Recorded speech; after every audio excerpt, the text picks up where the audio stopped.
যারা যারা চ্যানেলটা সাবস্ক্রাইব করোনি তারা প্লিজ সাবস্ক্রাইব করে নাও, যারা যারা নতুন এই চ্যানেলে, তো পরবর্তী ভিডিওসগুলো তাদের কিন্তু চলে আসবে।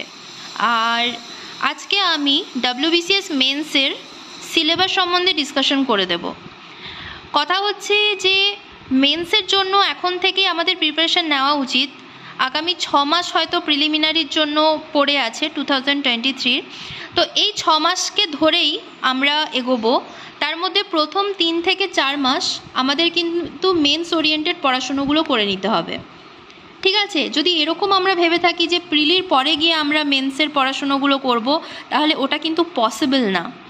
তাহলে আজকে মেন্সের বিষয়টা জেনে নিই, পুরোপুরি কোয়েশ্চেন্স কীরকম আসে, কোন কোন সিলেবাসে কোন কোন সাবজেক্ট থেকে কত কত মার্কস আসে, পুরো ব্যাপারটা আজকে জেনে নিচ্ছি। ওকে, তাহলে আমরা ফার্স্টে জেনে নিই 1, 2 আর 7 এই 3টে জায়গা থেকে কিন্তু ডেসক্রিপটিভ কোয়েশ্চেন আসে, ঠিক আছে?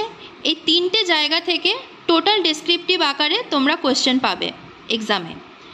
ফার্স্ট হচ্ছে বেঙ্গলিতে ফার্স্ট থাকছে letter writing within 150 words, drafting of report within 200 words, precis writing, composition and translation from English to Bengali, ঠিক আছে?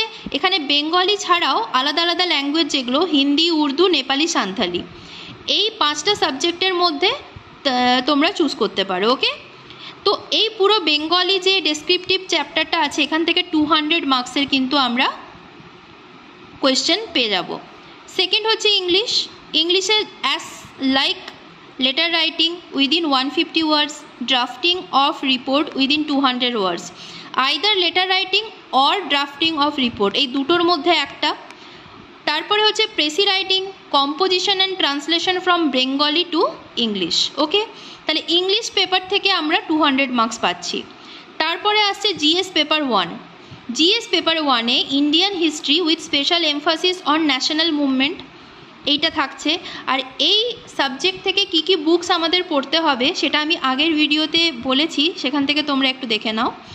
আর হচ্ছে geography of India with special reference to West Bengal, তার মানে ইন্ডিয়ান জিওগ্রাফি আর ওয়েস্ট বেঙ্গল জিওগ্রাফি, এখান থেকে কিন্তু 200 marks. এবার GS paper 2 থেকে science and scientific and technological advancement, environment, GK and current affairs, এখান থেকে 200 মার্কস, ঠিক আছে? তারপরে হচ্ছে the constitution of India and Indian economy including role of functions of Reserve Bank of India, তাহলে RBI ওপর আমাদের স্পেশাল একটা ফোকাস দিতে হবে ইকোনমির। ওকে, প্লাস পলিটি, তো এই দুটো থেকে 200 marks. Next arithmetic and test of reasoning, এখানে 200 মার্কস। আর অপশনাল সাবজেক্টে কিন্তু 400, মানে 200 পেপার 1 আর পেপার 2, টোটাল 400। ওকে, তারপরে আসছে এই পরীক্ষাতে তুমি যখন পাস করে যাবে তারপরে তোমাদের পার্সোনালিটি টেস্ট হবে।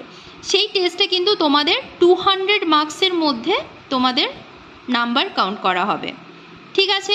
এটা গেল কোশ্চেন প্যাটার্ন। এবার এই যে কোশ্চেন মানে সাবজেক্ট যেভাবে নাম্বারগুলো ডিভাইড করা আছে তোমরা দেখে নিচ্ছ, টোটাল 1800 মার্কস, ঠিক আছে? এইটা কিন্তু গ্রুপ এ আর গ্রুপ বি এর জন্য, ঠিক আছে? যখন তোমরা গ্রুপ সি আর গ্রুপ ডিতে চলে যাচ্ছ সেখানে একটাই চেঞ্জেস দেখতে পাচ্ছি, সেটা হচ্ছে অপশনাল কিন্তু ব্ল্যাঙ্ক, অপশনাল সাবজেক্টটা তোমাকে করতে হচ্ছে না, ঠিক আছে? আর পার্সোনালিটি টেস্টে কিন্তু 50 মার্কস কম, গ্রুপ সি এর জন্য, গ্রুপ ডি এর জন্য 100 মার্কস কম। তাহলে গ্রুপ সি এ 1350-এর মধ্যে তোমাকে এক্সাম দিতে হচ্ছে, গ্রুপ ডিতে 1300-এর মধ্যে পরীক্ষা দিতে হচ্ছে, ঠিক আছে? এই সাবজেক্টগুলো থেকে কি কি বুকস পড়তে হবে ইংলিশ আর বেঙ্গলির স্টুডেন্টদের জন্য, যারা ইংলিশ পড়তে চাও তাদের একটা বুক লিস্ট বানানো আছে ভিডিওতে, আগের ভিডিওতে দেখো। আর যারা ইংলিশে পড়তে চাও তাদেরও আগের ভিডিওতে তাদের জন্য বুকস করা আছে। এবারে হচ্ছে একটা বিষয় তোমাদেরকে বলে দিই, এই যে পুরো বিষয়টা এটা আমরা অ্যানালিসিস করব। কিভাবে অ্যানালিসিস করার পদ্ধতিটা কি?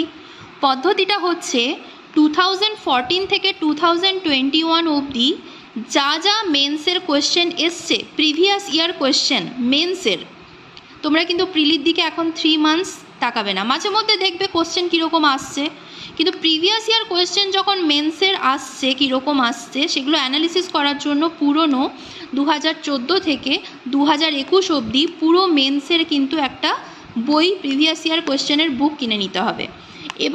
এবারে হচ্ছে ওখানে কোশ্চেন অ্যানালিসিস করতে হবে যে কী ধরনের কোশ্চেন আসে, আমাদেরকে কোন কোন জায়গাগুলো গুরুত্ব দিতে হবে, এগুলো সেলফ অ্যাসেসমেন্ট একটা করে নাও। তারপরে তোমরা আস্তে আস্তে করে এক একটা সাবজেক্ট শেষ করতে শুরু করো। এক একটা সাবজেক্ট কীরকম সেটা আমি একটা আলাদা ভিডিও করে দেব। যেমন ধরো তুমি জিওগ্রাফি আর হিস্ট্রি, এটাকে তুমি 2 উইকস নিলে কমপ্লিট করার জন্য। তারপরে ইকোনমিক্স অ্যান্ড পলিটি, সেটাও 2 উইকস নিলে কমপ্লিট করার জন্য। তারপরের মান্থে সমস্ত জিনিসগুলোকে একসাথে রিভিশন। এবার জিওগ্রাফি হিস্ট্রির পাশাপাশি তোমাদেরকে অপশনাল ডেলি করতে হবে, ম্যাথ ডেলি করতে হবে, রিজনিং ডেলি করতে হবে, আর ইংলিশ আর বেঙ্গলির যেগুলো ডেসক্রিপটিভ রাইটিং প্র্যাকটিস সেটাও কিন্তু করতে হবে। সেগুলো আমি আলাদা একটা ভিডিওতে নিয়ে আসবো যে কীভাবে তোমরা পড়বে। বাট এটা হচ্ছে পুরো সিলেবাস, ঠিক আছে? এই সিলেবাস ওয়াইজ তোমরা পড়া স্টার্ট করো, ঠিক আছে? ওকে, বেস্ট অফ লাক। আর ভালো লাগলে অবশ্যই সাবস্ক্রাইব করো, তাহলে আরও অনেক ভিডিওস নিয়ে আসবো। চলো, থ্যাংক ইউ।